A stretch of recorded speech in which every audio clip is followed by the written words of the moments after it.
নমস্কার বন্ধুরা, আমি তনুশ্রী। আজকে নতুন আরও একটি ভিডিওতে তোমাদের সবাইকে স্বাগত জানাচ্ছি। তো কেমন আছো তোমরা? আশা করবো প্রত্যেকে খুব ভালো আছো, সুস্থ আছো, সাবধানে আছো। আমরাও ভীষণ ভালো আছি। তো তারাপীঠ থেকে ফিরে আসার পর আরও একটা অনুষ্ঠানের জন্য তোড়জোড় শুরু হয়ে গেছে। হাতে একদম বেশি সময় নেই, সবটাই খুব চটজলদি করতে হবে। তো সেই কারণের জন্যই প্রথম দিকে আমরা একটু বাজারে এসে প্রথমে চলে এসেছি একটা স্টুডিওতে। এটা যদিও একটা আলাদা পার্ট, এটার সাথে অনুষ্ঠানের কোনো সম্পর্ক নেই, তবুও হঠাৎ করে একটা ডিসিশান নেওয়া হলো। এটা কেন সেটা তোমাদের সঙ্গে পরে শেয়ার করব, কিন্তু দেখলাম অনেকটা পরবর্তীতে বড় হয়ে যাচ্ছে, হবেও না। তো সেই জন্য ছোটো বাবিকে নিয়ে আর বড়ো বাবুকে নিয়ে আগে একটু স্টুডিওতে আসলাম। স্টুডিওতে এসে ওদের একটা ছবি তুলবো, ছোটো বাবির জন্য একটা সিঙ্গেল ছবি তুলবো, আর বড়ো বাবুদের আর ছোটো বাবির সঙ্গে একসাথে দুই ভাইয়ের একটা ছবি তুলবো।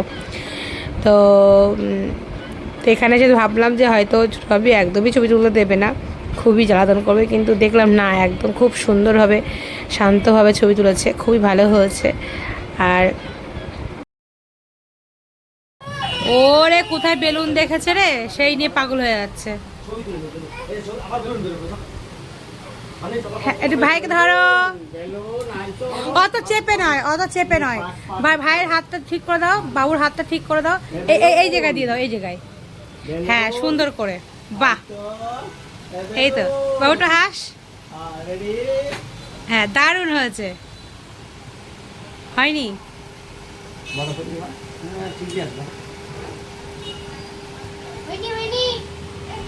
স্টুডিও থেকে চলে এসেছি এখন আমরা মিয়ামারে। ওখানে এসে একটা কেকের অর্ডার করব, সেই কারণের জন্য বুঝতেই পারছো সামনে বাবুর বার্থডে আসছে, হাতে একদমই সময় কম। তো সেই কারণের জন্য আগে কেকের অর্ডারটা দিয়ে নিই। আর এখানে আসা মানে যে দুটোকে সাথে করে নিয়ে আসা মানে যে কি চাপের, এবারে কি বলবো, দুজনেই দুদিক থেকে জ্বালাতন শুরু করে। ছোটোটা একদিকে দুষ্টুমি করে, বড়টাও আর একদিকে দুষ্টুমি করে, মানে ভীষণ চাপ হয়ে যায়। তো যাই হোক, এখানে এসে দেখো এটা নেবো সেটা নেবো তো করতেই থাকে ওরা। স্পার্কেল, হাত দিও না, বকবে বকবে, হাত দিও না বাবা, এরা বকবে কিন্তু।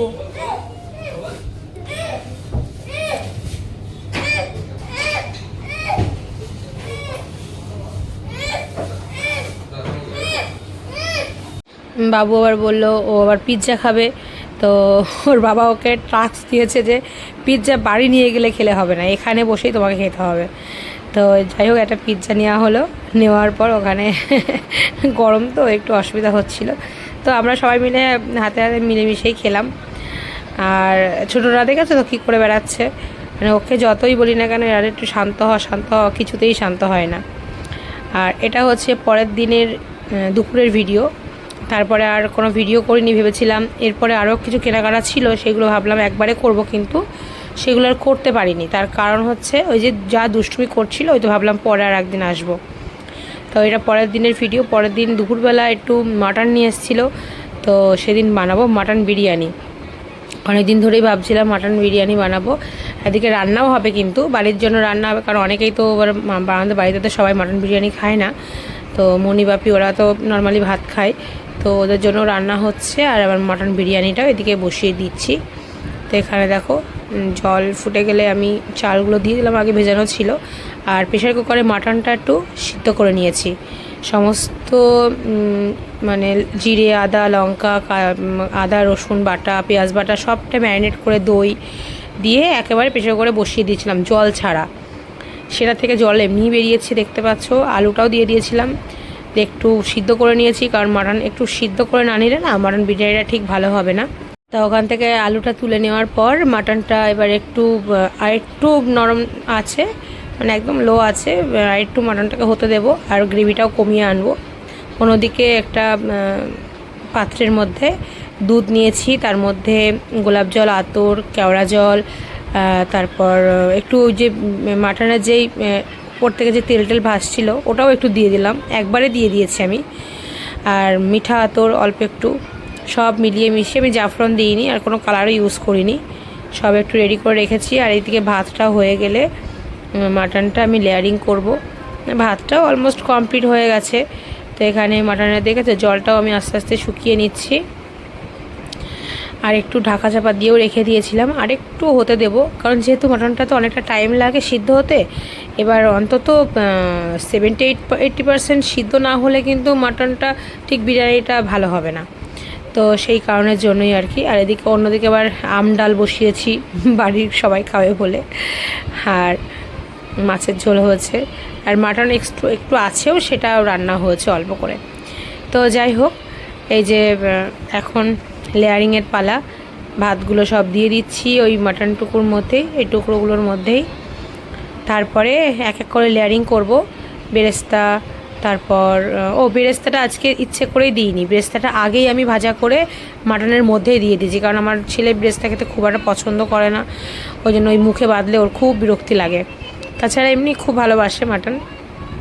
তো ভাতটা দিয়ে দিলাম, তারপরে যেই দুধটা ছিল সেটা দিয়ে দিলাম, বিরিয়ানি মশলা দিয়ে দিলাম, কেওড়া জল, আতরটা সব তো দিয়েই দিয়েছি আগে, কয়েকটা লঙ্কা দিয়ে দিয়েছি, ঘি দিয়ে দিয়েছি, সব দিয়ে এবার আমি দমে দেবো। আর দমটা এইভাবে দেবো, আজকে আর ফয়েল পেপারে দিচ্ছি না, ভালো করে আটকে ওই ছোটো ছিদ্রটাকে একটা লঙ্কা দিয়ে দিয়েছি, দিয়ে ইয়ের ওপরে বসিয়ে দিয়েছি, চাটুর ওপরে। গরম হলে আস্তে আস্তে 25 মিনিট মতো রেখেছিলাম।